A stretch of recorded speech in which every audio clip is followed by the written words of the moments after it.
गौओं और गोपों को दावानल से बचाना। श्री सुखदेव जी कहते हैं, परीक्षित, उस समय जब ग्वाल बाल खेल कूद में लग गए तब उनकी गौएं बेरोक टोक चलती हुई बहुत दूर निकल गई और हरी हरी घास के लोभ से एक गहन वन में घुस गई। उनकी बकरियां, गायें और भैंसें एक वन से दूसरे वन में होती हुई आगे बढ़ गई, पानी के ताप से व्याकुल हो गई।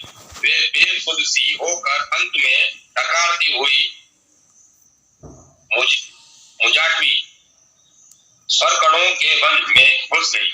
जब श्री कृष्ण, बलराम आदि ग्वाल बालों ने देखा कि हमारे पशुओं का तो कहीं पता ठिकाना ही नहीं है, तब उन्हें अपने खेल कूद पर बड़ा पछतावा हुआ और वे बहुत कुछ खोजबीन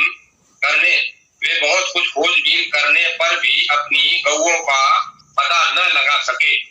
गौएं ही तो ब्रजवासियों की जीविका का साधन थी, उनके न मिलने से वे अचेत से हो रहे थे। अब वे गौओं के खुर और दांतों से कटी हुई घास तथा पृथ्वी पर पड़े हुए खुरों के चिन्हों से उनका पता लगाते हुए आगे बढ़े। अंत में उन्होंने देखा कि उनकी गौएं मुजाटवी में रास्ता भूलकर टकरा रही हैं। उन्हें पाकर वे लौटने की चेष्टा करने लगते। उस समय वे एकदम थक गए थे और उन्हें प्यास भी बड़े जोर से लगी हुई थी, जिससे वे व्याकुल हो रहे थे।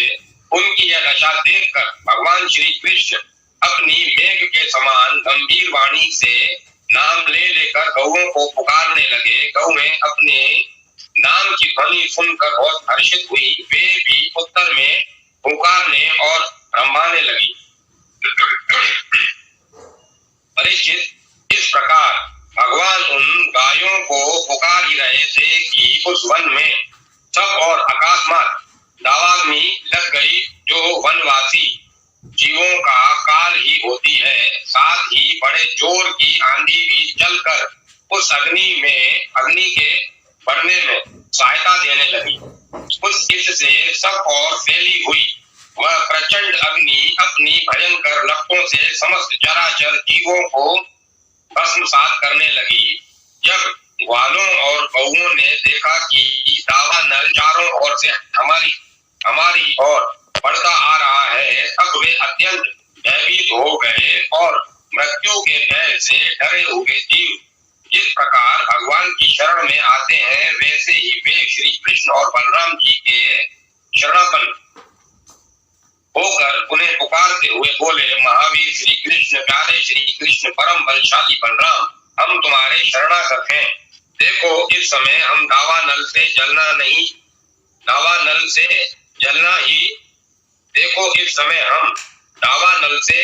जलना ही चाहते हैं। तुम दोनों हमें इससे बचाओ। श्री कृष्ण, जिनके तुम्ही भाई बंधु और सब कुछ हो, उन्हें तो किसी प्रकार का कष्ट नहीं होना चाहिए।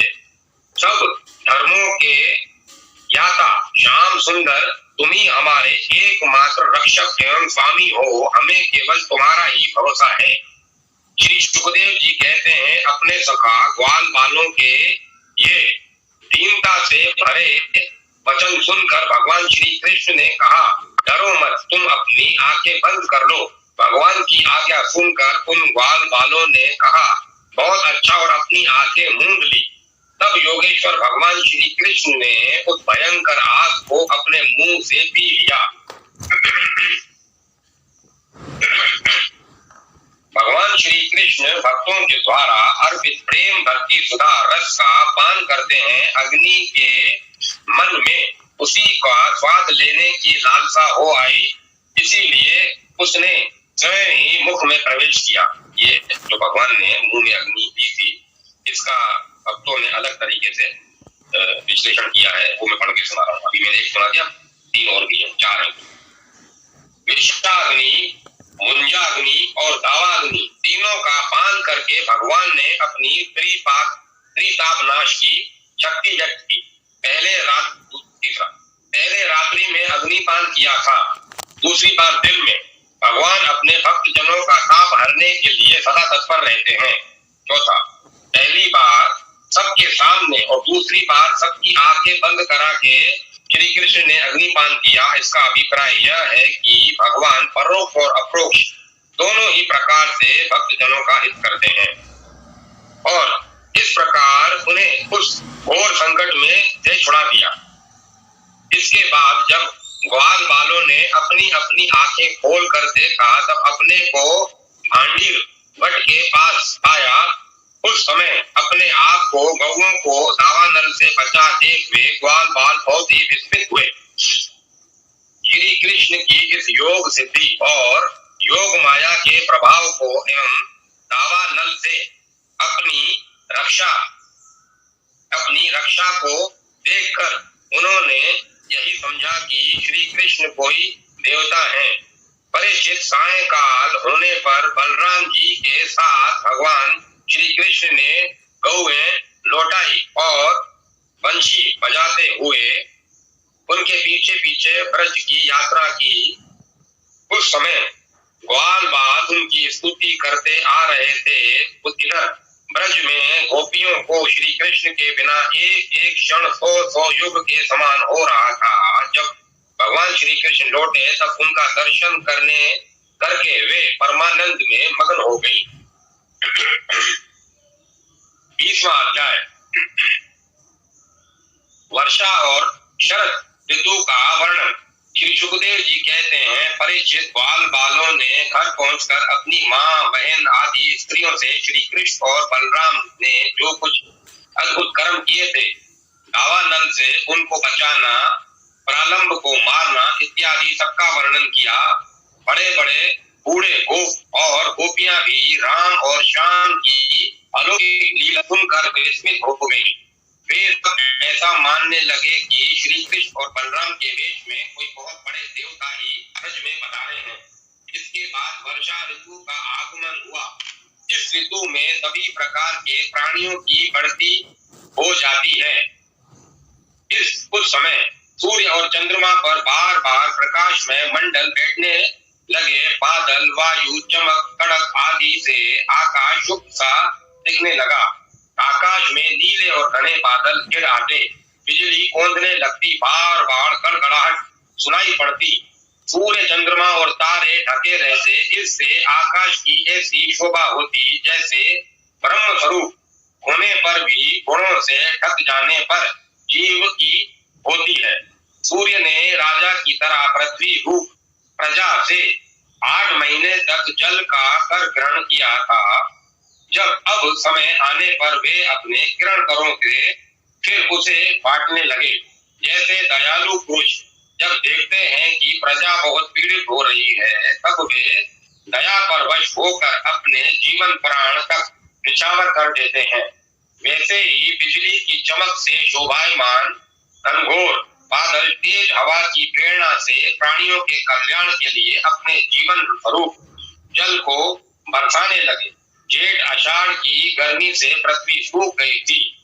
अब वर्षा के जल से सींच कर वह फिर हरी भरी हो गई। जैसे सकाम भाव से तपस्या करते समय पहले तो शरीर दुर्बल हो जाता है, परंतु जब उसका फल मिलता है तब हुष्ट पुष्ट हो जाता है। वर्षा के सायंकाल में बादलों से घना अंधेरा छा जाने पर ग्रह और तारों का प्रकाश तो नहीं दिखलाई पड़ता, परंतु जुगनू चमकने लगते हैं। और जैसे कलयुग में पाप की प्रबलता हो जाने से पाखंड मतों का प्रचार हो जाता है और वैदिक संप्रदाय लुप्त हो जाते हैं। जो मेंढक पहले चुपचाप सो रहे थे अब वे बादलों की गर्जन सुनकर डर डर करने लगे। जैसे नित्य नियम से निवृत्त होने पर गुरु के आदेशानुसार ब्रह्मचारी लोग वेद पाठ करने लगते हैं। छोटी छोटी नदियां जो जेठ आषाढ़ में बिल्कुल सूखने को आ गई, वे अब उमड़ उमड़ कर अपने घेरे से बाहर बहने लगी। जैसे अजितेंद्रिय पुरुष के शरीर और धन संपत्तियों का कुमार्ग में उपयोग होने लगता है। पृथ्वी पर कहीं कहीं हरी हरी घास की हरियाली थी तो कहीं कहीं वीर होटियों की लालिमा और कहीं कहीं बरसाती छतों, सफेद कुकुरमुत्तों व सफेद मालूम देती थी। इस समय उसकी ऐसी शोभा हो रही थी मानो किसी राजा की रंग बिरंगी सेना हो। सब खेत अनाजों से हरे भरे लहलहा रहे थे। उन्हें देखकर किसान तो मारे आनंद के फूले न समाते थे, परंतु सब कुछ प्रारब्ध के अधीन है यह बात न जानने वाले धनियों के चित्त में बड़ी जलन हो रही थी और कि अब हम इन्हें अपने पंजे में कैसे रख सकेंगे। बरसाती जल के सेवन से सभी और हलचल प्राणियों की सुंदरता बढ़ गई थी। जैसे भगवान की सेवा करने से बाहर और भीतर के दोनों ही रूप सुगढ़ हो जाते हैं। वर्षा ऋतु में हवा के झोंकों से समुद्र एक तो यूं ही उत्ताल तरंगों से युक्त हो रहा था, अब नदियों के संयोग से वह और भी शुद्ध हो उठा। ठीक वैसे ही जैसे वासना युक्त योगी का चित्त विषयों का संपर्क होने पर कामनाओं के उबार से भर जाता है, मूसलाधार वर्षा की चोट खाते रहने पर भी पर्वतों को कोई व्यथा नहीं होती थी। जैसे दुखों की भरमार होने पर भी उन पुरुषों को किसी प्रकार की व्यथा नहीं होती जिन्होंने अपना चित्त भगवान को समर्पित कर रखा है। जो मार्ग कभी साफ नहीं किए जाते थे वे घास से ढक गए और उनको पहचानना कठिन हो गया। जैसे जब द्विजाति वेदों का अभ्यास नहीं करते तब काल क्रम से वे उन्हें भूल जाते हैं। यद्यपि बादल बड़े लोकोपकारी हैं, फिर भी बिजलियां उनमें स्थिर नहीं रहती थी। वैसे ही जैसे चपल अनुराग वाली कामिनी स्त्रियां गुणी पुरुषों के पास भी स्थिर भाव से नहीं रहती। आकाश मेघों के गर्जन तर्जन से भर रहा था, उसमें निर्गुण बिना डोरी के इंद्रधनुष की वैसी ही शोभा हुई जैसी सतव रज आदि गुणों के शोभ से होने वाले विश्व के बखेड़े में निर्गुण ब्रह्म की यद्यपि चंद्रमा की उज्जवल चांदनी से बादलों का पता चलता था, फिर भी उन बादलों में ही चंद्रमा को ढककर शोभाहीन भी बना दिया था। ठीक वैसे ही जैसे पुरुष के अभ्यास से होने वाला अहंकार ही प्रकाशित नहीं होने देता। बादलों के शोभामान से मोरों का रोम रोम खिल रहा था। वे अपनी भूख और नृत्य के द्वारा आनंद उत्सव मना रहे थे। ठीक वैसे ही जैसे गृहस्थी के जंजाल में फंसे हुए लोग जो अधिकतर तीनों ताकों से जलते और घबराते रहते हैं, भगवान के भक्तों के शोभामान से आनंद मग्न हो जाते हैं। जो वृक्ष जेठ आषाढ़ में सूख गए थे वे अब अपनी जड़ों से जल पीकर पत्ते फूल और डालियों से खूब सज धज गए। जैसे सकाम भाव से तपस्या करने वाले पहले तो दुर्बल हो जाते हैं, परंतु कामना पूरी होने पर मोटे तगड़े हो जाते हैं। परिचित तालाबों के पट कांटे कीचड़ और जल के बहाव के कारण प्राय अशांत ही रहते थे, परंतु सारस एक क्षण के लिए भी उन्हें नहीं छोड़ते थे। जैसे अशुद्ध हृदय वाले विषयी पुरुष काम धंधों की झंझट से कभी छुटकारा नहीं पाते, फिर भी घरों में ही पड़े रहते हैं। वर्षा ऋतु में इंद्र की प्रेरणा से मूसलाधार वर्षा होती है, इससे नदियों के बांध और खेतों की मेड़ें टूट फूट जाती हैं। जैसे कलयुग में पाखंडियों के तरह तरह के मिथ्या मतवादों से वैदिक मार्गों की मर्यादा ढीली पड़ जाती है। वायु की प्रेरणा से घने बादल प्राणियों के लिए अमृत में जल की वर्षा करने लगते हैं। जैसे ब्राह्मणों की प्रेरणा से धनी लोग समय समय पर दान के द्वारा प्रजा की अभिलाषाएं पूर्ण करते हैं। वर्षा ऋतु में वृंदावन इसी प्रकार शोभायमान और पके हुए खजूर तथा जामुनों से भर रहा था। कुछ उसी वन में विहार करने के लिए श्याम और बलराम ने ग्वाल बाल और गौओं के साथ प्रवेश किया। गौएं अपने थनों के भारी भार के कारण बहुत ही धीरे धीरे चल रही थी। जब भगवान श्री कृष्ण उनका नाम लेकर पुकारते तब वे प्रेम परवश होकर जल्दी जल्दी दौड़ने लगती। उस समय उनके थनों से दूध की धारा गिरती जाती थी। भगवान ने देखा कि वनवासी भील और हिरनियां आनंद मग्न हैं। वृक्षों की पत्तियां मधुधारा उड़ेल रही है। पर्वतों से झरझर करते हुए झरने झर रहे हैं। उनकी आवाज बड़ी सुरीली जान पड़ती है और साथ ही वर्षा होने पर छिपने के लिए बहुत सी गुफाएं भी हैं। जब वर्षा होने लगती तब श्री कृष्ण कभी किसी वृक्ष की गोद में या खोडर में जा छिपते, कभी कभी किसी गुफा में ही जा बैठते और कभी कंदमूल फल खाकर ग्वाल बालों के साथ खेलते रहते। कभी जल के पास ही किसी चट्टान पर बैठ जाते और बलराम जी तथा ग्वाल बालों के साथ मिलकर घर से लाया हुआ दही भात दाल शाक आदि के साथ खाते।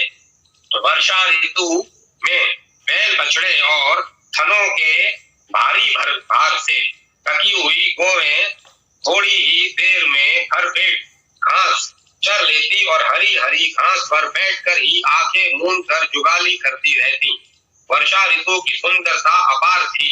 वह सभी प्राणियों को सुख पहुंचा रही थी। इसमें संदेह नहीं है कि वह ऋतु गाय बैल बछड़े सब के सब भगवान की लीला के ही विलास थे। फिर भी उन्हें देखकर भगवान बहुत प्रसन्न होते और बार बार उनकी करते। इस प्रकार श्याम और बलराम बड़े आनंद से ब्रज में निवास कर रहे थे। इसी समय वर्षा बीतने पर शरद ऋतु आ गई। आकाश में बादल नहीं रहे, जल निर्मल हो गया। वायु बड़ी धीमी गति से चलने लगी। शरद ऋतु में कमलों की उत्पत्ति से जलाशयों के जल ने अपनी सहज स्वच्छता प्राप्त कर ली। जलाशयों के जल ने अपनी सहज सफल स्वच्छता प्राप्त कर ली। ठीक वैसे ही जैसे योग भ्रष्ट पुरुषों का चित्त फिर से योग के सेवन करने से निर्मल हो जाता है। शरद ऋतु ने आकाश के बादल वर्षा काल के बड़े हुए जीव पृथ्वी की कीचड़ और जल के मटमेलेपन को नष्ट कर दिया। जैसे भगवान की भक्ति ब्रह्मचारी गृहस्थ वानप्रस्थ और सन्यासियों के सब प्रकार के कष्टों और अशुभों का झटपट नाश कर देती है। बादल अपने सर्वस्व जल का दान करके उज्जवल कांति से शोभित होने लगे। ठीक वैसे जैसे लोक परलोक स्त्री पुत्र और धन संपत्ति संबंधी चिंता और कामनाओं का परित्याग कर देने पर संसार के बंधन से छूटे हुए परम शांत सन्यासी शोभायमान होते हैं। अब पर्वतों से कहीं कहीं झरने झरते थे और कहीं कहीं वे अपने कल्याणकारी जल को नहीं भी पाते थे। जैसे ज्ञानी पुरुष समय पर अपने अमृत में ज्ञान का दान किसी अधिकारी को कर देते हैं और किसी को नहीं भी करते।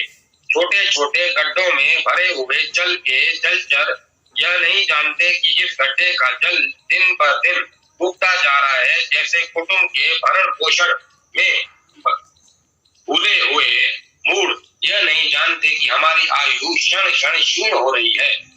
थोड़े जल में रहने वाले प्राणियों को शरदकालीन सूर्य की प्रखर किरणों से बड़ी पीड़ा होने लगी। जैसे अपनी इंद्रियों के वश में रहने वाले कृपण एवं दरिद्र कुटुंबियों को तरह तरह के ताप सताते ही रहते हैं। पृथ्वी धीरे धीरे अपना कीचड़ छोड़ने लगी और घास पात धीरे धीरे अपनी कचाई छोड़ने लगे।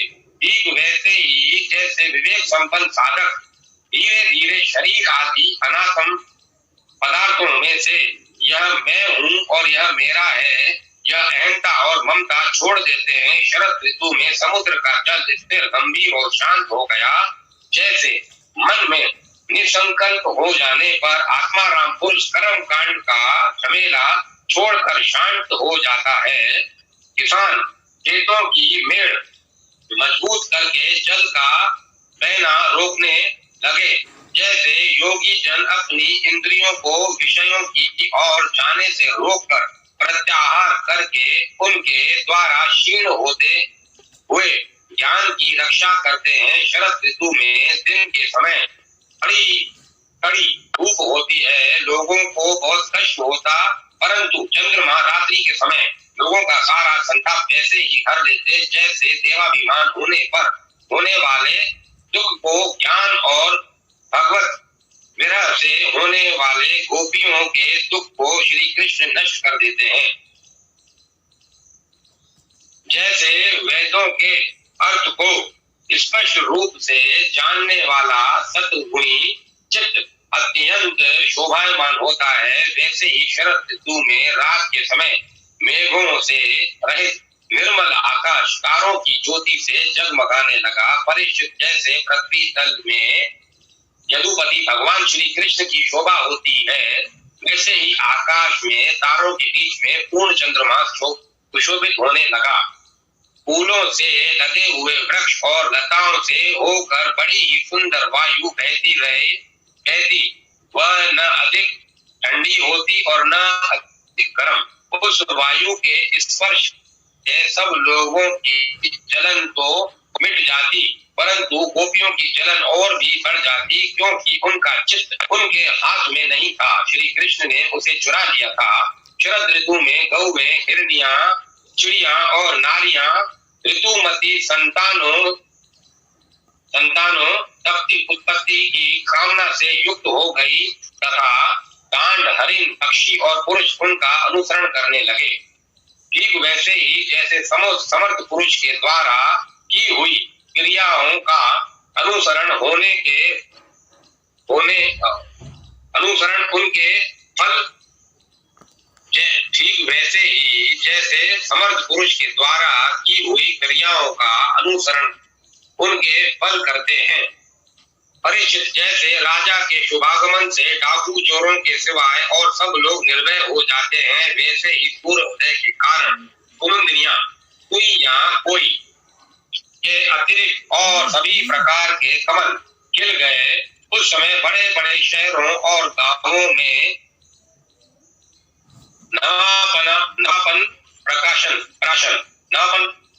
नवान प्राशन और इंद्रिय संबंधी उत्सव होने लगे। खेतों में अनाज पक गए और पृथ्वी भगवान श्री कृष्ण तथा बलराम जी की उपस्थिति से अत्यंत सुशोभित होने लगी। साधना करके सिद्ध हुए पुरुष जैसे समय आने पर अपने देव आदि शरीरों को प्राप्त होते हैं, वैसे ही वैश्य, सन्यासी, राजा और स्नातक जो वर्षा के कारण एक स्थान पर रुके हुए थे, वहां से चलकर अपने अपने अभिष्ट काम काज में लग गए। 21वां अध्याय वेणुगीत। श्री सुखदेव जी कहते हैं, परीक्षित, शरद ऋतु के कारण वह वन बड़ा सुंदर हो रहा था। जल निर्मल था और जलाशयों में खिले हुए कमलों की सुगंध में संकर वायु मंद मंद चल रही थी। भगवान श्री कृष्ण ने गौओं और बाल बालों के साथ वन में प्रवेश किया। सुंदर सुंदर पुष्पों से परिपूर्ण हरी हरी वृक्ष पंक्तियां में मत वाले घोड़े स्थान स्थान पर गुनगुना रहे थे और तरह के पक्षी झुंड के अलग अलग कलरव कर रहे थे, जिससे उस वन के सरोवर, नदियां और पर्वत सब के सब गूंजते रहते थे। मधुपति श्री कृष्ण ने बलराम जी और ग्वाल बालों के साथ उसके भीतर घुसकर गौओं को चराते हुए अपनी बांसुरी पर बड़ी मधुर तान छेड़ी। श्री कृष्ण ने वह वंशी ध्वनि भगवान के प्रति प्रेमा भाव को, उनके मिलन की आकांक्षा को जगाने वाली थी। उसे सुनकर गोपियों का हृदय प्रेम से परिपूर्ण हो गया। वे एकांत में अपनी सखियों से उनके रूप, गुण और वंशी ध्वनि के प्रभाव का वर्णन करने लगी।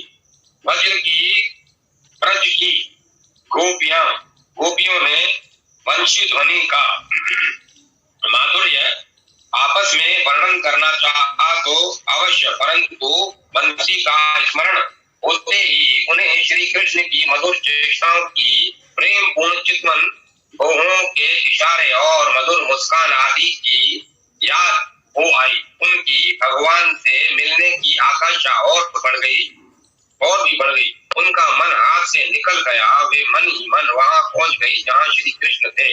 अब उनकी वाणी बोले कैसे, वे उसके वर्णन में असमर्थ हो गई।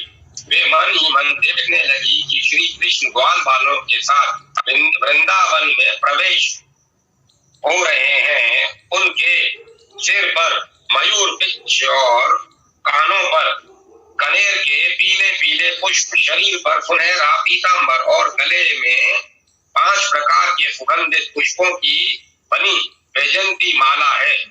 रंगमंच पर अभिनय करते हुए शेष नटगाथा क्या ही सुंदर वेश है।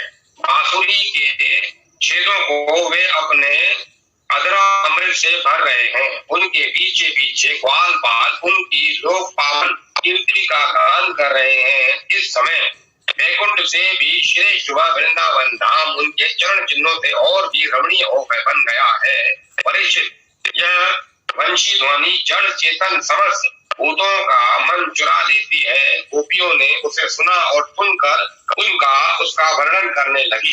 वर्णन करते करते वे तन्मय हो गई और श्री कृष्ण को पाकर आलिंगन करने लगी। गोपियां आपस में बातचीत करने लगी। अरे सखी, हमने तो आंख वालों के जीवन की और उनकी आंखों की बस हमने तो आंख वालों के जीवन की और उनकी आंखों की बस यही इतनी ही सफलता समझी है, और तो हमें कुछ मालूम ही नहीं है वह कौन सा लाभ है। वह यही है कि जब श्याम सुंदर कृष्ण और सुंदर बलराम बाल बालों के साथ सायों को ढांक कर वन में ले जा रहे हों या लौट कर ब्रज में ला रहे हों, उन्होंने अपने अधरों पर मुरली धर रखी हो और प्रेम भरी चितवन से हमारी ओर देख रहे हों, उस समय हम उनकी मुख माधुरी का पान करती रहे।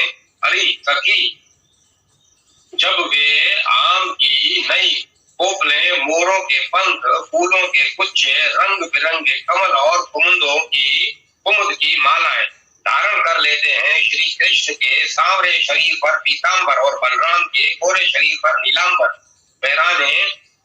पहराने लगता है, तब उनका वेश बड़ा विचित्र बन जाता है। ग्वाल बालों की गोष्ठी में वे दोनों बीचों बीच बैठ जाते हैं और मधुर संगीत की तान छेड़ देते हैं। मेरी प्यारी सखी, उस समय ऐसा जान पड़ता है मानो 2 चतुर नट रंगमंच पर अभिनय कर रहे हों। मैं तो क्या बताऊं, उस समय उनकी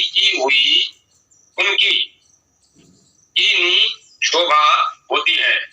अरे गोपियों, यह वेणु जाति का होने पर भी पूर्व जन्म में न जाने ऐसा कौन सा साधन भजन कर चुका है कि हम गोपियों की अपनी संपत्ति दामोदर के अधरों की सुधा स्वयं ही इस प्रकार पिए जा रहा है कि हम लोगों के लिए थोड़ा सा भी रस शेष नहीं रहेगा।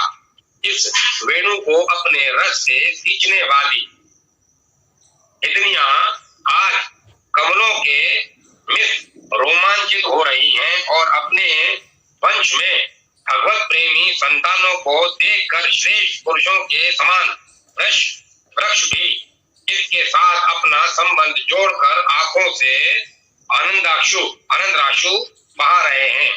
हरि सखी, यह वृंदावन वैकुंठ लोक तक पृथ्वी की कीर्ति का विस्तार कर रहा है, क्योंकि यशोदा नंदन श्री कृष्ण के चरण कमल के चिन्हों से यह चिन्हित हो रहा है। सखी, जब श्री कृष्ण अपनी मुनि जन मोहिनी मुरली बजाते हैं, तब मोर मतवाले होकर उसकी ताल पर नाचने लगते हैं। यह देखकर पर्वत की चोटियों पर विचरने वाले सभी पशु पक्षी चुपचाप शांत होकर खड़े रह जाते हैं। हरि सखी, जब प्राण वल्लभ श्री कृष्ण विचित्र वेश धारण करके बांसुरी बजाते हैं, तब मूढ़ बुद्धि वाली ये हिरनियां भी वंशी की तान सुनकर अपने पति कृष्ण सार मृगों के साथ नंद नंदन के पास चली आती हैं और अपनी प्रेम भरी बड़ी बड़ी आंखों से उन्हें निरखने लगती हैं। निरखती क्या है, अपनी कमल के समान बड़ी बड़ी आंखें श्री कृष्ण के चरणों पर निछावर कर देती हैं और श्री कृष्ण की प्रेम भरी चितवन के द्वारा किया हुआ अपना सत्कार स्वीकार करती हैं। वास्तव में उनका जीवन धन्य है।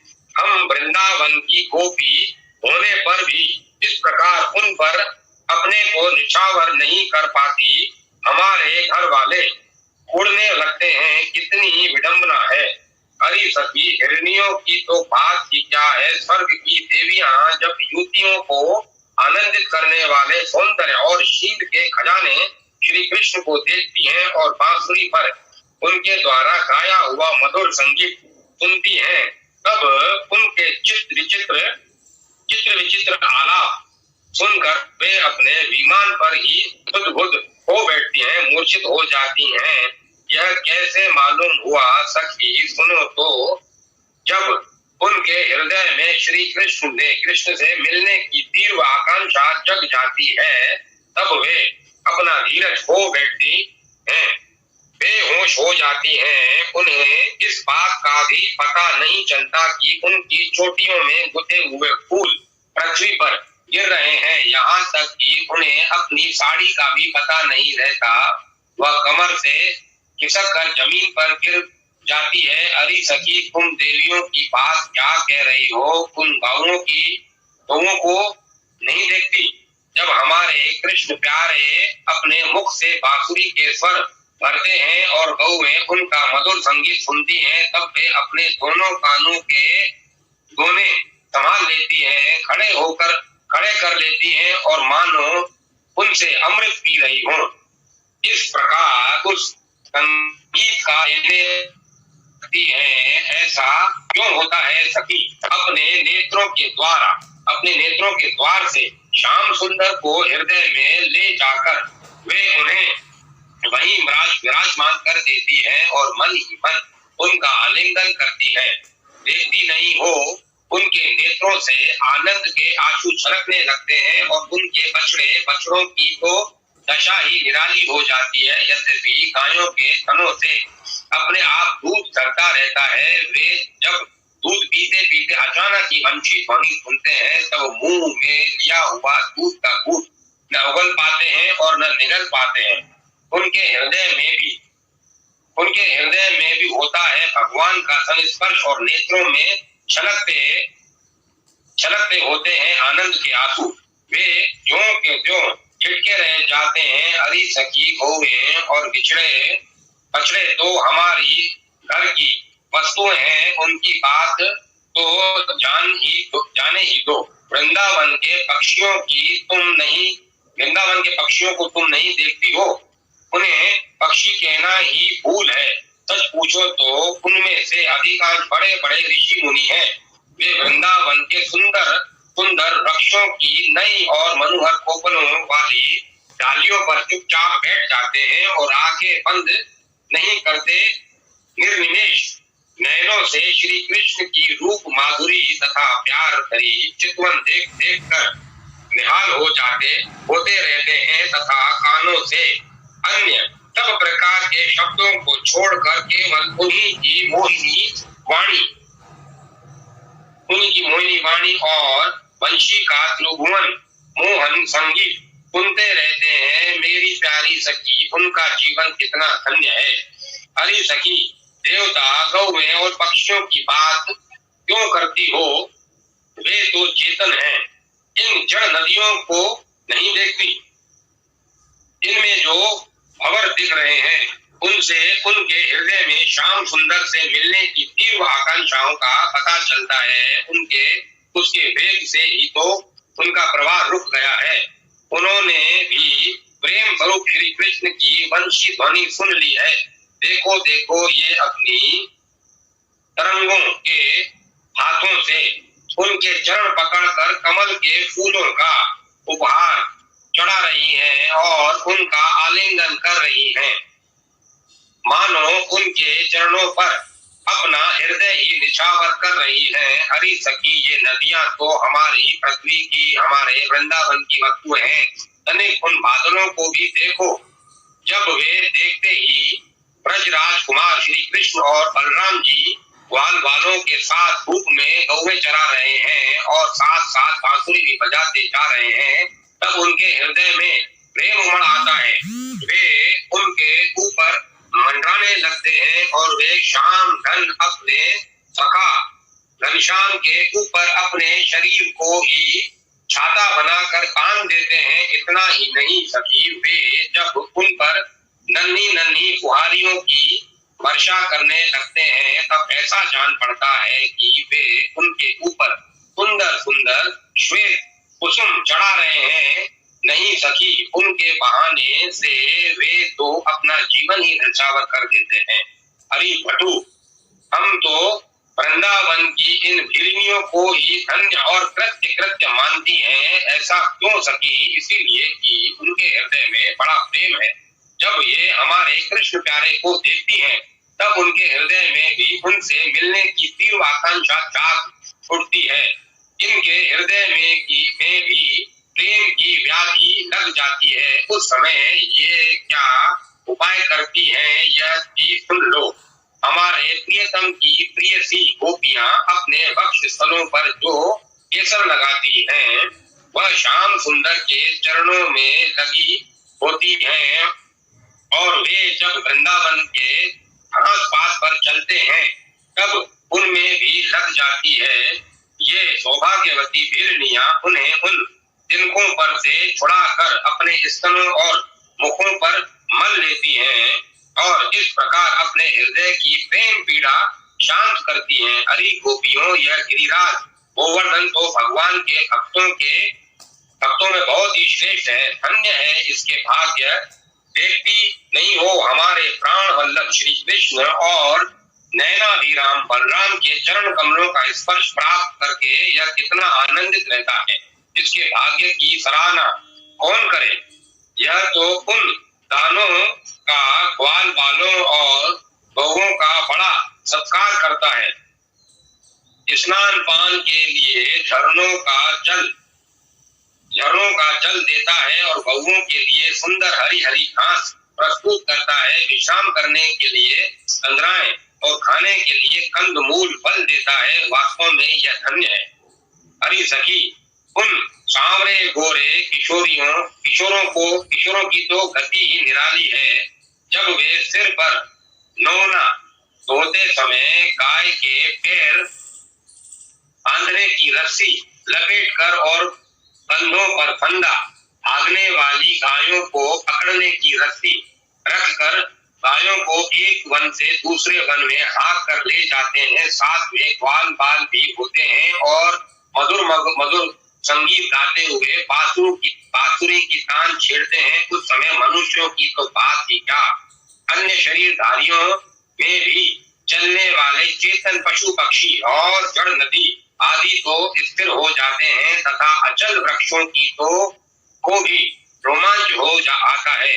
जादू भरी वंशी का और क्या चमत्कार सुनाऊं परीक्षित।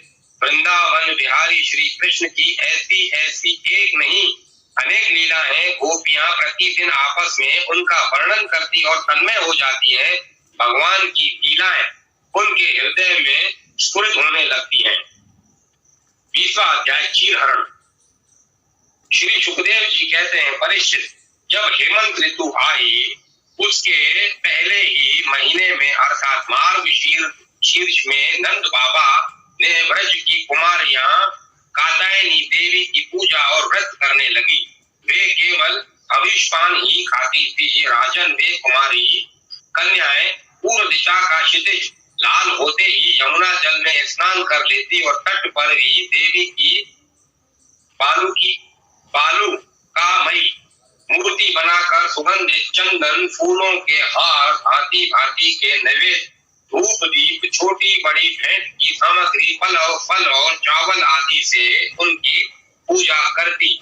साथ ही हे कात्यायनी, हे महामाये, हे महायोगिनी, हे सबकी एकमात्र स्वामिनी, आप नंद नंदन श्री कृष्ण को हमारा पति बना दीजिए।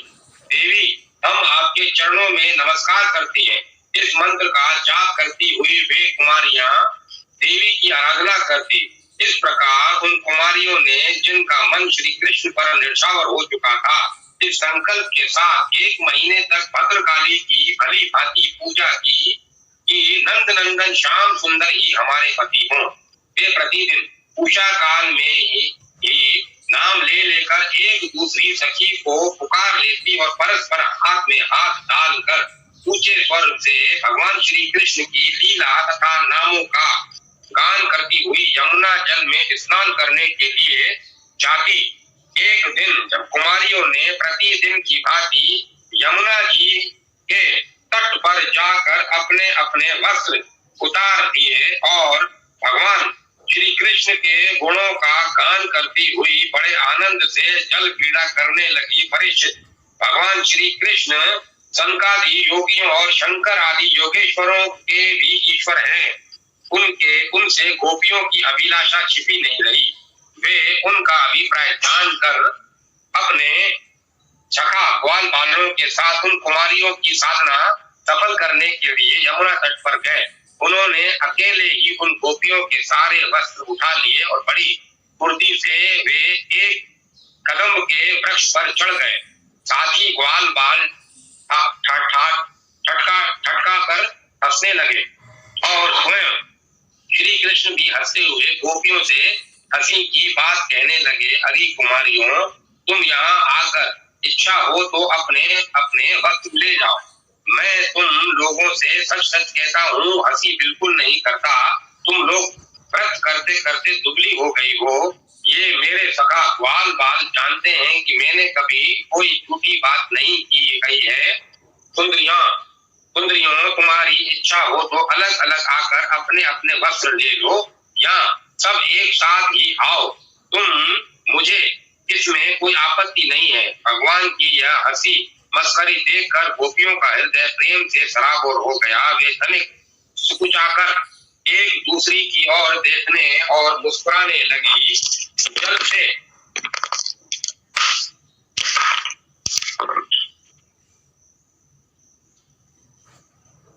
भगवान की यह हंसी मस्करी देखकर गोपियों का हृदय प्रेम से सराबोर हो गया। वे तनिक सकुचाकर एक दूसरी की ओर देखने और मुस्कुराने लगी। जल से बाहर नहीं निकली। जब भगवान ने हंसी हंसी में यह बात कही तब उनके विनोद से कुमारियों का चित्त और भी उनकी ओर खिंच गया। वे ठंडे पानी में कंठ तक डूबी हुई थी और उनका शरीर थर थर कांप रहा था। उन्होंने श्री कृष्ण से कहा, प्यारे श्री कृष्ण, तुम ऐसी अनीति मत करो। हम जानती हैं कि तुम नंद बाबा के लाडले लाल हो, हमारे प्यारे हो। सारे ब्रजवासी तुम्हारी सराहना करते रहते हैं। देखो, हम जाड़े के मारे ठिठुर रही हैं। तुम हमें हमारे वस्त्र दे दो, हमारे श्याम सुंदर, हम तुम्हारी दासी हैं। तुम जो कुछ कहोगे उसे हम करने को तैयार हैं। तुम तो धर्म का मर्म भली भांति जानते हो। हमें कष्ट मत दो, हमारे वस्त्र हमें दे दो, नहीं तो हम जाकर नंद बाबा से कह देंगी। भगवान श्री कृष्ण ने कहा, कुमारियों, तुम्हारी मुस्कान पवित्रता और प्रेम से भरी है। देखो, जब तुम अपने को मेरी दासी स्वीकार करती हो और मेरी आज्ञा का पालन करना चाहती हो तो यहाँ आकर अपने अपने वस्त्र ले लो। परीक्षित, वे कुमारियां ठंड से ठिठुर रही थी, कांप रही थी। भगवान की ऐसी बात सुनकर वे अपने दोनों हाथों से गुप्त अंगों को छुपाकर यमुना जी से बाहर निकली। उस समय ठंड उन्हें बहुत ही सता रही थी। उनके इस शुद्ध भाव से भगवान बहुत ही प्रसन्न हुए। उनको अपने पास आई देखकर उन्होंने गोपियों के वस्त्र अपने कंधे पर रख लिए और बड़ी प्रसन्नता से मुस्कुराते हुए बोले, अरे गोपियों, तुमने जो व्रत लिया था उसे अच्छी तरह निभाया है, इसमें संदेह नहीं है। परंतु इस अवस्था में वस्त्रहीन होकर तुमने जल में स्नान किया है। इससे तो जल के अधिष्ठाता देवता वरुण का तथा यमुना जी का अपराध हुआ है। अतः अब यह दोष की शांति के लिए तुम अपने हाथ जोड़कर सिर से लगाओ और उन्हें झुक कर प्रणाम करो, तदंतर अपने अपने वस्त्र ले जाओ। भगवान श्री कृष्ण की बात सुनकर उन ब्रज कुमारियों ने ऐसा ही समझा कि वास्तव में वस्त्रहीन होकर स्नान करने से हमारे व्रत में त्रुटि आ गई। अतः इसकी निर्विघ्न पूर्ति के लिए उन्होंने समस्त कर्मों के साक्षी श्री कृष्ण को नमस्कार किया, क्योंकि उन्हें नमस्कार करने से ही सारी त्रुटियां और अपराधों का मार्जन हो जाता है। जब यशोदा नंदन भगवान श्री कृष्ण ने देखा कि सब की सब कुमारियां मेरी आज्ञा के अनुसार प्रणाम कर रही हैं, तब वे बहुत ही प्रसन्न हुए। उनके हृदय में करुणा उमड़ आई और उन्होंने उनके वस्त्र दे दिए। प्रिय परीक्षित, श्री कृष्ण ने कुमारियों से छल भरी बातें की, उनका लज्जा संकोच छुड़ाया, हंसी की और उन्हें कठपुतलियों के समान नचाया, यहाँ तक कि उनके वस्त्र तक हर लिए। फिर भी वे उनसे रुष्ट नहीं हुई। उनकी उन चेष्टाओं को दोष नहीं माना, बल्कि अपने प्रियतम के संग से वे और भी प्रसन्न हुई। परीक्षित, गोपियों ने अपने अपने वस्त्र पहन लिए, परंतु श्री कृष्ण ने उनके चित्त को इस प्रकार अपने वश में कर रखा था कि वे वहां से एक पग भी न चल सकी। अपने प्रियतम के समागम के लिए सज कर वे उन्हीं की और लचीली चितवन से निहारती रही। भगवान श्री कृष्ण ने देखा कि उन कुमारियों ने उनके चरण कमल के स्पर्श की कामना से ही व्रत धारण किया है और उनके जीवन का यही एकमात्र संकल्प है। तब गोपियों के प्रेम के अधीन होकर उखल तक के बंध जाने वाले भगवान ने उनसे कहा, मेरी परम प्रियसी कुमारी, मैं तुम्हारा यह संकल्प जानता हूँ कि तुम मेरी पूजा करना चाहती हो। मैं तुम्हारी इस अभिलाषा का अनुमोदन करता हूँ। तुम्हारा यह संकल्प सत्य होगा, तुम मेरी पूजा कर सकोगी। जिन्होंने अपना मन और प्राण मुझे समर्पित कर रखा है, उनकी कामनाएं उन्हें सांसारिक भोगों की ओर ले जाने में समर्थ नहीं होती। ठीक वैसे ही जैसे उन्हें यहाँ उगले हुए बीज फिर अंकुर के रूप में उगने के योग्य नहीं रह जाते। इसीलिए कुमारियों, अब तुम अपने अपने घर लौट जाओ, तुम्हारी साधना सिद्ध हो गई। तुम आने वाली शरद ऋतु की रात्रि में मेरे साथ विहार करोगी। सतियों, इसी उद्देश्य से तुम लोगों ने यह व्रत और कात्यायनी देवी की पूजा की है। अब इसको विश्लेषण किया है नीचे अलग से। क्षीर हरण के प्रसंग को लेकर कई तरह की शंका की जाती है, अतः इस संबंध में कुछ विचार करना आवश्यक है। वास्तव में बात यह है कि सच्चिदानंद घन भगवान की दिव्य मधुर रसमयी लीलाओं का रहस्य जानने का सौभाग्य बहुत थोड़े लोगों को होता है। जिस प्रकार भगवान चिन्मय है, उसी प्रकार उनकी लीला भी चिन्मयी ही होती है। सच्चिदानंद रस में साम्राज्य के जिस परमोन्मुख स्तर में यह लीला हुआ करती है, उसकी ऐसी विलक्षणता है कि कई बार तो ज्ञान विज्ञान स्वरूप विशुद्ध चेतन परम ब्रह्म में भी इसका प्राकट्य नहीं होता। इसीलिए ब्रह्म साक्षात्कार को प्राप्त महात्मा लोग भी इस लीला रस का समास्वादन नहीं कर पाते। भगवान की इस ब्रह्मोज्वल दिव्य रस लीला का यथार्थ प्रकाश तो भगवान की स्वरूप भूता हादिनी शक्ति नित्य निकुंजेश्वरी श्री वृषभानु नंदिनी श्री राधा जी और तड़ंग भूता प्रेममयी गोपियों के ही हृदय में होता है और वे ही निरावरण होकर भगवान की इस परम अंतरंग रसमयी लीला का समास्वादन करती हैं। यूं तो भगवान के जन्म कर्म की भी सभी लीलाएं दिव्य होती हैं, परंतु ब्रज की लीला, ब्रज में निकुंज लीला और निकुंज में भी केवल रसमयी गोपियों के साथ होने वाली मधुर लीला तो दिव्य और सर्वगुणात्म है। यह लीला सर्वसाधारण के सम्मुख प्रकट नहीं है, अंतरंग लीला है और इसमें प्रवेश का अधिकार केवल श्री गोपी जनों को ही है।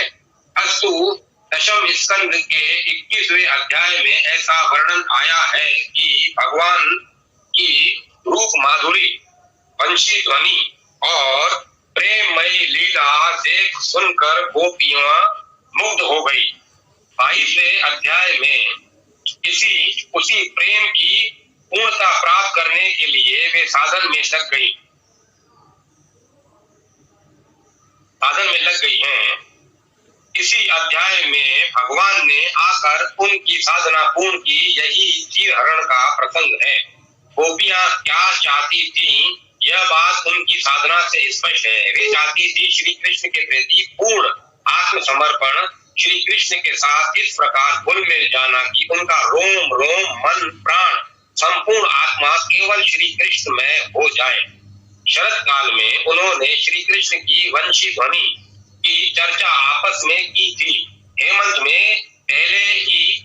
के पहले ही महीने में अर्थात भगवान के विभूति स्वरूप मार्गशीर्ष में उनकी साधना आरंभ हो गई। विलंब उनके लिए असहाय था। जाड़े के दिन में वे प्रातः काल ही यमुना स्नान के लिए जाती। उन्हें शरीर की परवाह नहीं थी। बहुत सी कुमारी ग्वालिनें एक साथ ही जाती। उनमें ईर्ष्या द्वेष नहीं था। वे ऊंचे स्वर से श्री कृष्ण का नाम कीर्तन करती हुई जाती। उन्हें गांव और जाति वालों का भय नहीं था। वे घर में भी हविष्यान्न का ही भोजन करती। वे श्री कृष्ण के लिए इतनी व्याकुल हो गई थी कि उन्हें माता पिता तक का संकोच नहीं था। वे विधि पूर्वक देवी की बालुकामयी मूर्ति बनाकर पूजा और मंत्र जप करती थी। अपने इस कार्य को सर्वथा उचित और प्रशस्त मानती थी। एक वाक्य में उन्होंने अपना कुल, परिवार, धर्म, संकोच और व्यक्तित्व भगवान के चरणों में सर्वथा समर्पण कर दिया था। वे यही जपती रहती थी कि एकमात्र नंद नंदन ही हमारे प्राणों के स्वामी हो। श्री कृष्ण तो वस्तुतः उनके स्वामी थे ही, परंतु लीला की दृष्टि से उनके समर्पण में थोड़ी कमी थी। वे निरावरण रूप से श्री कृष्ण के सामने नहीं जा सकती थी। उनमें थोड़ी झिझक थी। उनकी यह झिझक दूर करने के लिए, उनकी साधना, उनका समर्पण पूर्ण करने के लिए, उनका आवरण भंग कर देने के लिए आवश्यकता थी। उनका यह आवरण रूप चीरहर लेना जरूरी था और यही काम भगवान श्री कृष्ण ने किया। इसी के लिए वे योगेश्वरों के ईश्वर भगवान अपने मित्र ग्वाल बालों के साथ यमुना तट पर पधारे थे। साधक अपनी शक्ति से, अपने बल और संकल्प से केवल अपने निश्चय से पूर्ण समर्पण नहीं कर सकता। समर्पण भी एक क्रिया है और उसका करने वाला असमर्पित ही रह जाता है। ऐसी स्थिति में अंतर आत्मा का पूर्ण समर्पण तब होता है जब भगवान स्वयं आकर यह संकल्प स्वीकार करते हैं और संकल्प करने वाले को भी स्वीकार करते हैं। यहीं जाकर समर्पण पूर्ण होता है। साधक का कर्तव्य है पूर्ण समर्पण की तैयारी है। उसे पूर्ण तो भगवान ही करते हैं। भगवान श्री कृष्ण यूं तो लीला पुरुषोत्तम है, फिर भी जब अपनी लीला प्रकट करते हैं तब मर्यादा का उल्लंघन नहीं करते, स्थापना ही करते हैं। विधि का अतिक्रमण करके कोई साधना के मार्ग पर अग्रसर नहीं हो सकता। विधि का अतिक्रमण करके कोई साधना के मार्ग पर अग्रसर नहीं हो सकता। मैं जिनको 2 बार पढ़ता हूं उनको सुना करो ध्यान से। भगवान श्री कृष्ण यूं तो लीला पुरुषोत्तम हैं, फिर भी जब अपनी लीला प्रकट करते हैं तब मर्यादा का उल्लंघन नहीं करते, स्थापना ही करते हैं। विधि का अतिक्रमण करके कोई भी साधना के मार्ग पर अग्रसर नहीं हो सकता, परंतु हृदय की निष्कपटता, सच्चाई और प्रेम सच्चाई और सच्चा प्रेम विधि के अतिक्रमण को भी शिथिल कर देता है। गोपियां श्री कृष्ण को प्राप्त करने के लिए जो साधन कर रही थी उसमें एक त्रुटि थी। वे शास्त्र मर्यादा और परंपरागत सनातन मर्यादा का उल्लंघन करके नग्न स्नान करती थी। यद्यपि उनकी यह क्रिया अज्ञान पूर्वक ही थी, तथापि भगवान के द्वारा इसका मार्जन होना आवश्यक था। भगवान ने गोपियों से इसका प्रायश्चित भी करवाया। जो लोग भगवान के प्रेम के नाम पर विधि का उल्लंघन करते हैं उन्हें यह प्रसंग ध्यान से पढ़ना चाहिए और भगवान शास्त्र विधि का कितना आदर करते हैं यह देखना चाहिए। परंतु हृदय की निष्कपटता, सच्चाई और सच्चा प्रेम विधि के अतिक्रमणों को भी शिथिल कर देता है। गोपियां श्री कृष्ण को प्राप्त करने के लिए जो साधन कर रही थी उसमें एक त्रुटि थी। वे शास्त्र मर्यादा और परंपरागत सनातन मर्यादा का उल्लंघन करके नग्न स्नान करती थी। यद्यपि उनकी यह क्रिया ज्ञान पूर्वक ही थी, तथापि भगवान के द्वारा इसका मार्जन होना आवश्यक था। भगवान ने गोपियों से इसका प्रायश्चित भी करवाया। जो लोग भगवान के प्रेम के नाम पर विधि का उल्लंघन करते हैं उन्हें यह प्रसंग ध्यान से पढ़ना चाहिए और भगवान शास्त्र विधि का कितना आदर करते हैं यह देखना चाहिए। विधि भक्ति का पर्यवसान रागात्मिका भक्ति में है और रागात्मिका भक्ति पूर्ण समर्पण के रूप में परिणित हो जाती है। गोपियों ने वेदी भक्ति का अनुष्ठान किया। उनका हृदय तो रागात्मिका भक्ति से भरा हुआ था और अब पूर्ण समर्पण होना चाहिए। चीर हरण के द्वारा ही यह वही कार्य संपन्न हुआ। भक्ति का उन्होंने विश्लेषण किया है कि वेदी भक्ति का पर्यावसन रागात्मक भक्ति है कि जिसमें राग होता है, लगन होती है, चाहत होती है। रागात्मक भक्ति का लगन होता है कि चिपाओं में उसको पूर्ण करता है समर्पण रूप से परिणत। जब उसको समर्पण भक्ति जब होती है तो उसको प्राप्त कर लेता है। गोपियों की वेदी भक्ति का अनुष्ठान क्रिया, उनका हृदय तो रागात्मक उसमें भगवान में राग था, उनका अनुराग था, प्रेम था भगवान को प्राप्ति के लिए। वो भक्ति कर रही थी, लेकिन उसको पूर्ण तब किया भगवान ने जब उन्होंने समर्पण कर दिया, सरेंडर हो गई। उसी अवस्था में भगवान के पास आ गई। तो उसका चीरण कारण एक ये भी बताया गया है।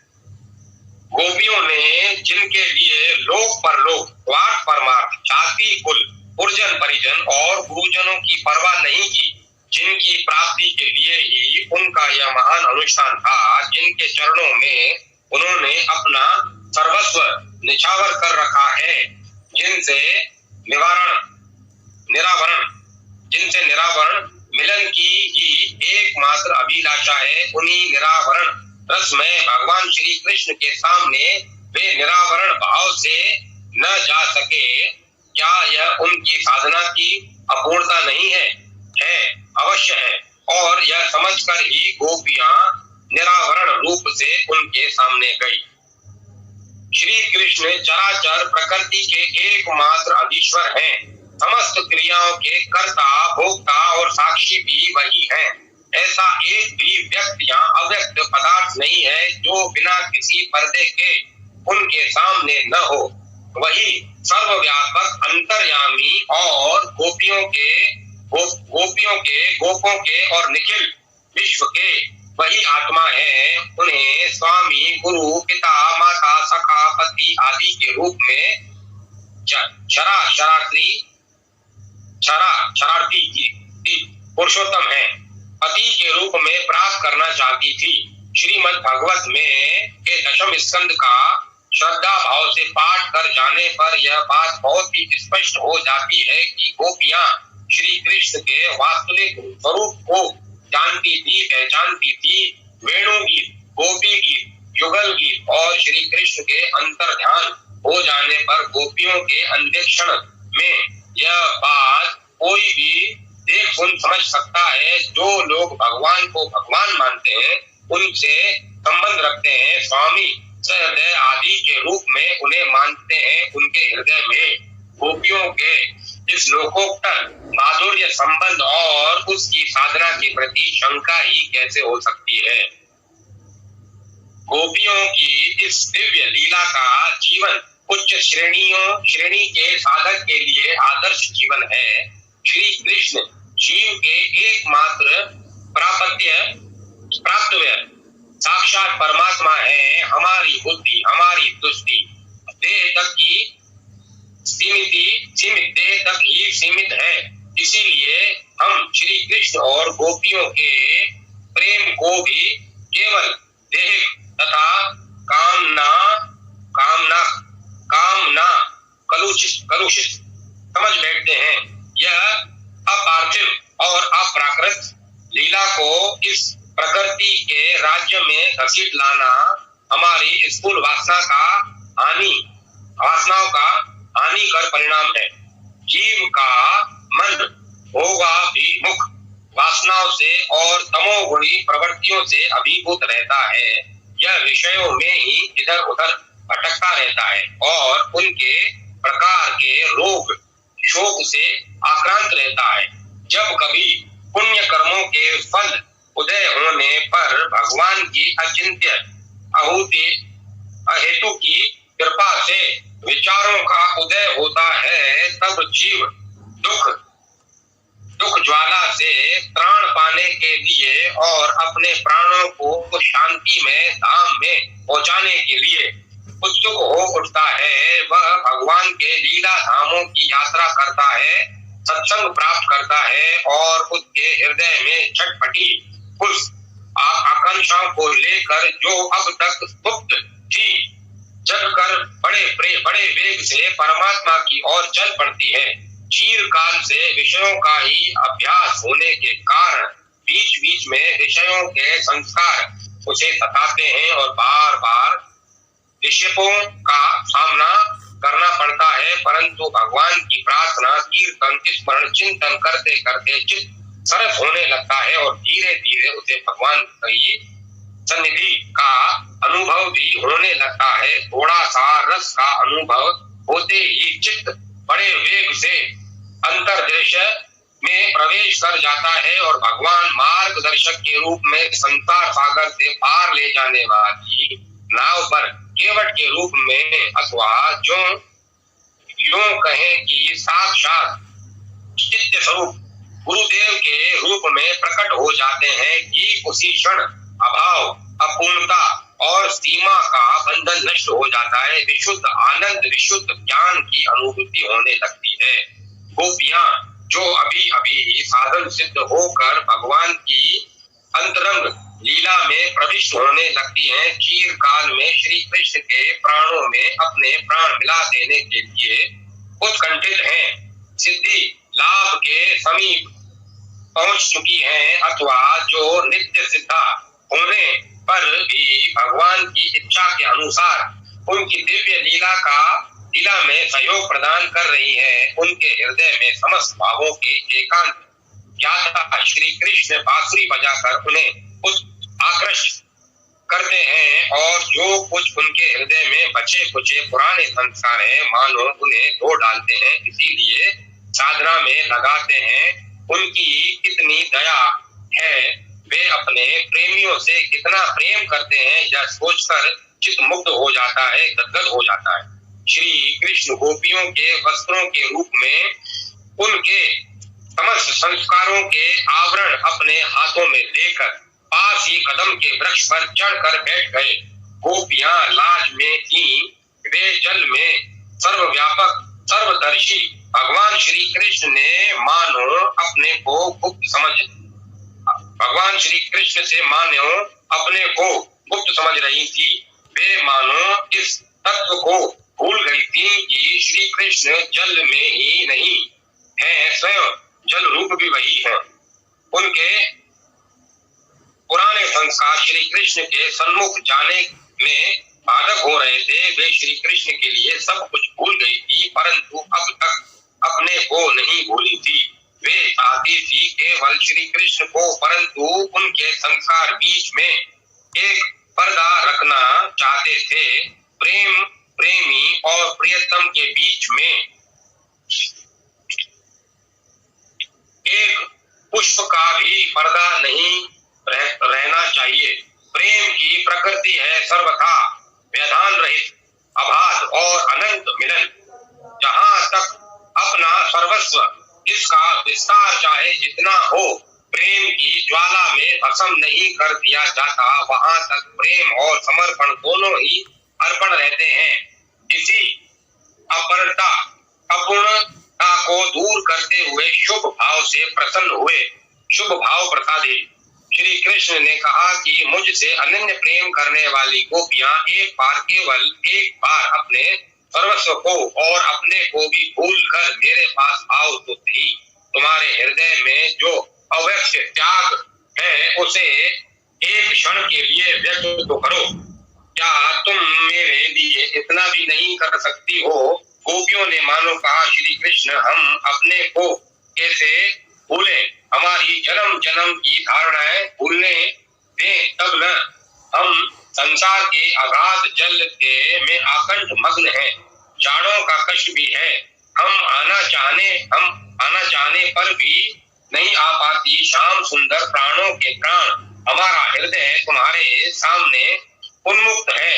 हम तुम्हारी दासी हैं, तुम्हारी आज्ञाओं का पालन करेंगी, परंतु हमें निरावरण करके अपने सामने मत बुलाओ।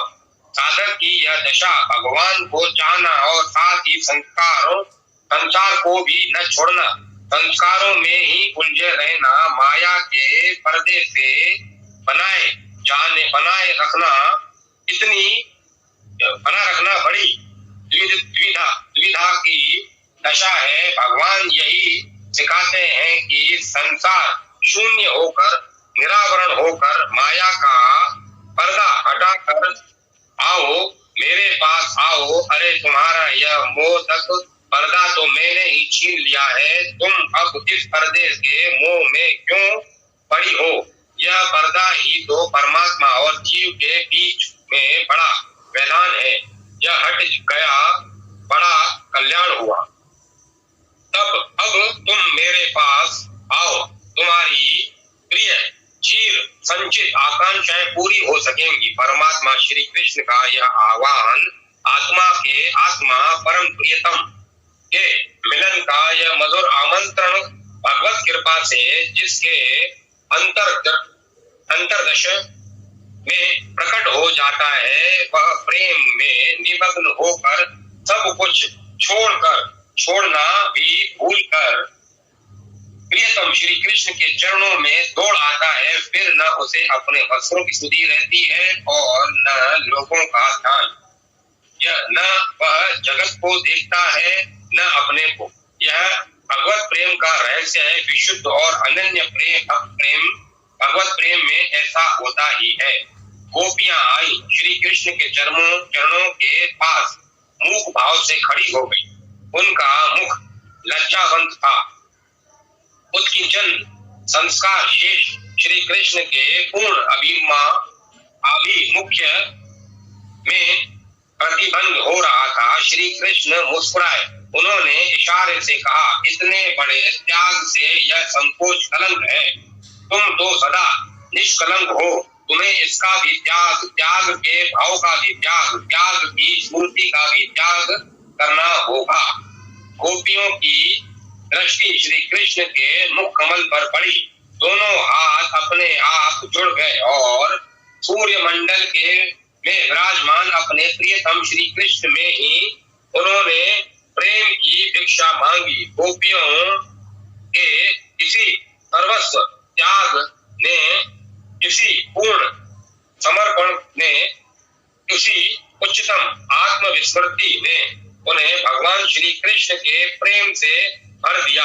वे दिव्य रस में अलौकिक अप्रकृत मधु के अनंत समुद्र में उतारने लगी। वे सब कुछ भूल गईं, भूलने वाले को भी भूल गईं। उनकी दृष्टि में अब श्याम सुंदर थे, बस केवल श्याम सुंदर थे। जब प्रेमी भक्त आत्मविस्मृत हो जाता है, तब उसका दायित्व प्रियतम भगवान पर होता है। अब मर्यादा रक्षा के लिए गोपियों को तो वस्त्र की आवश्यकता नहीं थी, क्योंकि उन्हें जिस वस्तु की आवश्यकता थी वह मिल चुकी थी। परंतु श्री कृष्ण अपने प्रेमी को मर्यादाच्युत नहीं होने देते।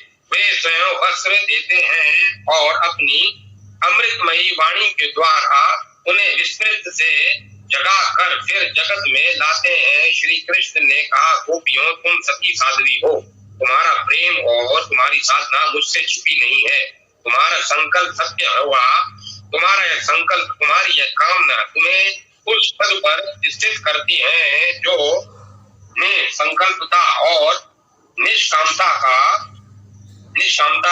है। तुम्हारा उद्देश्य पूर्ण, तुम्हारा समर्पण पूर्ण और आगे आने वाली शारदीय रात्रि में हमारा रमण पूर्ण होगा। भगवान के साधना फल होने की अवधि निर्धारित कर दी। भगवान ने साधना सफल होने की अवधि निर्धारित कर दी। इससे भी स्पष्ट है कि भगवान श्री कृष्ण ने किसी भी काम विकार की कल्पना नहीं की। कामी पुरुष का चित्त वस्त्रहीन स्त्रियों को देखकर एक क्षण के लिए भी कब वश में रह सकता है। एक बात बड़ी विलक्षण है, भगवान के सम्मुख जाने के पहले जो वस्त्र समर्पण की पूर्णता में बाधक हो रहे थे, विषप का काम कर रहे थे, वही भगवान की कृपा, प्रेम, सानिध्य और वरदान प्राप्त होने के पश्चात प्रसाद स्वरूप हो गए। इसका कारण क्या है? इसका कारण है भगवान का संबंध। भगवान ने अपने हाथ में उन वस्त्रों को उठाया था और फिर उन्हें अपने उत्तम अंग कंधे पर रख दिया था। नीचे के शरीर में पहनने वाली साड़ियां भगवान के कंधे चढ़कर उनका स्पर्श पाकर कितनी आप्रकट रसात्मक हो गई, कितनी पवित्र कृष्णमय हो गई, इसका अनुमान कौन लगा सकता है। असल में यह संसार अभी तक बाधक और निषेधजनक है। जब तक यह भगवान से संबंध और भगवान का प्रसाद नहीं हो जाता, उनके द्वारा प्राप्त होने पर तो यह बंधन ही मुक्ति स्वरूप हो जाता है। उनके संपर्क में जाकर माया शुद्ध विद्या बन जाती है। संसार और उसके समस्त कर्म अमृत में आनंद रस के परिपूर्ण हो जाते हैं। तब बंधन का भय नहीं रहता। कोई भी आवरण भगवान के दर्शन से वंचित नहीं रह सकता। नर्क नहीं रहता। भगवान का दर्शन होते रहने के कारण वह वैकुंठ बन जाता है। इसी स्थिति में पहुंचकर बड़े बड़े साधक प्राकृत पुरुषों के समान आचरण करते हुए से दिखते हैं। भगवान श्री कृष्ण की अपनी होकर गोपियां पुनः वे ही वस्त्र धारण करती हैं अथवा श्री कृष्ण वे ही वस्त्र धारण कराते हैं, परंतु गोपियों की दृष्टि में अब ये वस्त्र नहीं है, वस्तुतः वे हैं भी नहीं। अब तो ये दूसरी ही वस्तु हो गई है। अब तो ये भगवान के पावन प्रसाद हैं। पल पल पर भगवान का स्मरण कराने वाले भगवान परम सुंदर प्रतीक हैं। इसी से उन्होंने स्वीकार भी किया। उनकी प्रेममयी स्थिति मर्यादा के ऊपर थी, फिर भी उन्होंने भगवान की इच्छा से मर्यादा स्वीकार की। इस दृष्टि से विचार करने पर ऐसा जान पड़ता है कि भगवान की यह चीरहरण लीला भी अन्य लीलाओं की भांति उच्चतम मर्यादा से परिपूर्ण है। भगवान श्री कृष्ण की लीलाओं के संबंध में केवल वे ही प्राचीन आर्ष ग्रंथ प्रमाण हैं जिनमें उनकी लीला का वर्णन हुआ है। उनमें से एक भी ऐसा ग्रंथ नहीं है जिसमें श्री कृष्ण की भगवत्ता का वर्णन न हो। श्री कृष्ण स्वयं भगवान है, यही बात सर्वत्र मिलती है। जो श्री कृष्ण को भगवान नहीं मानते, यह स्पष्ट है कि वे उन ग्रंथों को भी नहीं मानते, और जो उन ग्रंथों को ही प्रमाण नहीं मानते, वे उनमें वर्णित लीलाओं के आधार पर श्री कृष्ण चरित्र की समीक्षा करने का अधिकार भी नहीं रखते। भगवान की लीलाओं का मानवीय चरित्र के समकक्ष रखना शास्त्र दृष्टि से एक महान अपराध है और उसके अनुकरण का तो सर्वदा ही निषेध है। मानव बुद्धि जो स्थूलताओं से ही परिवेष्टित है, केवल जड़ के संबंध में ही सोच सकते हैं। भगवान की दिव्य चिन्मयी लीला के संबंध में कोई कल्पना ही नहीं कर सकती। यह बुद्धि स्वयं ही अपना उपहास करती है, जो समस्त बुद्धियों के प्रेरक और बुद्धियों से अत्यंत परे रहने वाले परमात्मा की दिव्य लीलाओं को अपनी कसौटी पर कसते हैं। हृदय और बुद्धि के सर्वथा विपरीत होने पर भी यदि थोड़ी देर के लिए मान लें कि श्री कृष्ण भगवान नहीं थे या उनकी यह लीला मानवीय थी, तो भी तर्क और युक्ति के सामने ऐसी कोई बात नहीं दिख पाती जो श्री कृष्ण के चरित्र में लांछन हो। श्रीमद् भागवत का पुराण करने वाले जानते हैं कि ब्रज में श्री कृष्ण ने केवल 11 वर्ष की अवस्था तक ही निवास किया था। यदि रासलीला का समय 10वां वर्ष मान ले तो 9वें वर्ष में ही क्षीरहरण लीला हुई थी। इस बात की कल्पना भी नहीं हो सकती कि 8-9 वर्ष के बालक के कामोत्तेजना हो सकती है। गांव की ग्वालिने जहां वर्तमान काल की नागरिक मनोवृत्ति नहीं पहुंच पाई है, एक 8-9 वर्ष के बालक से अवैध संबंध करना चाहें और उसके लिए साधना करें, यह कदापि संभव नहीं दिखता। उन कुमारी गोपियों के मन में कलुषित वृत्ति थी। यह वर्तमान कालोचित मनोवृत्ति ही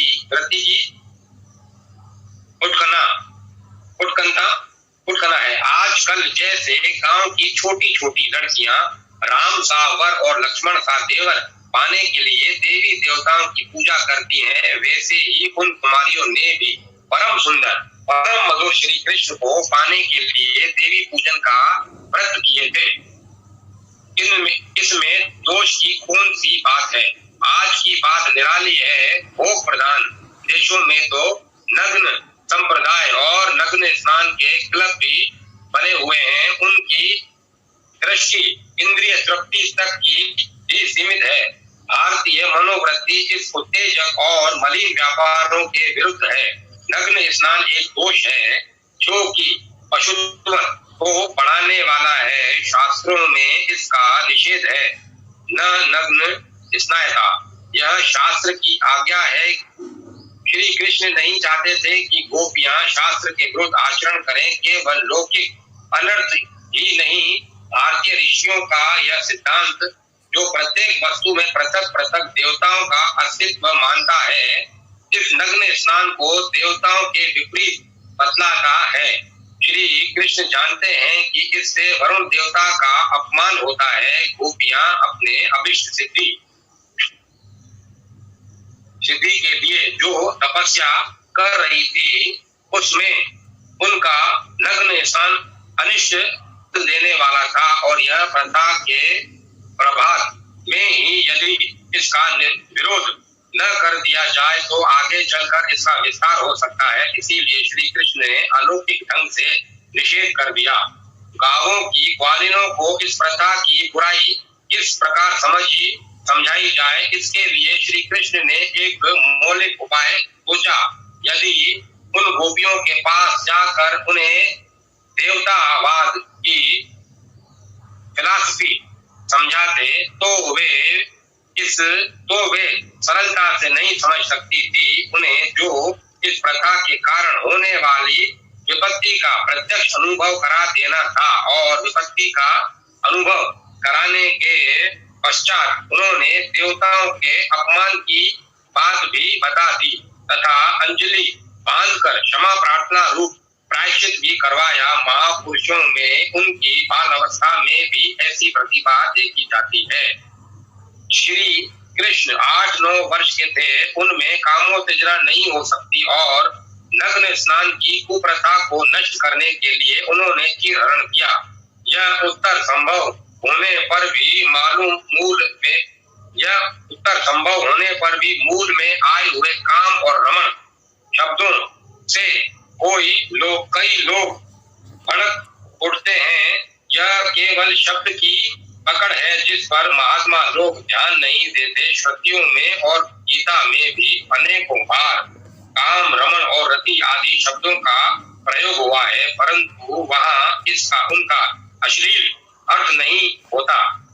गीता में तो धर्माविरुद्ध काम को परमात्मा का स्वरूप बतलाया गया है। महापुरुषों का आत्म रमण, आत्म मिथुन और आत्मरति प्रसिद्ध ही है। ऐसी स्थिति में केवल कुछ शब्दों को देखकर भड़कना विचारशील पुरुषों का काम नहीं है। श्री कृष्ण को केवल मनुष्य समझते हैं। उन्हें रमण और रति शब्द का अर्थ केवल क्रीड़ा अथवा खिलवाड़ समझना चाहिए। जैसे कि व्याकरण के अनुसार ठीक है, रामु क्रीणायाम। दृष्टि भेद से श्री कृष्ण की लीला भिन्न भिन्न रूप में दिख पड़ती है। अध्यात्मवादी श्री कृष्ण को आत्मा के रूप में देखते हैं और गोपियों को वृत्ति के रूप में। वृत्ति का आवरण नष्ट हो जाना ही चीरहरण लीला है और उनका आत्मा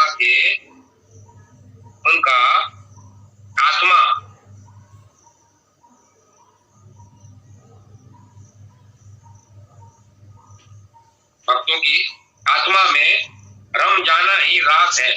इस दृष्टि से भी समस्त लीलाओं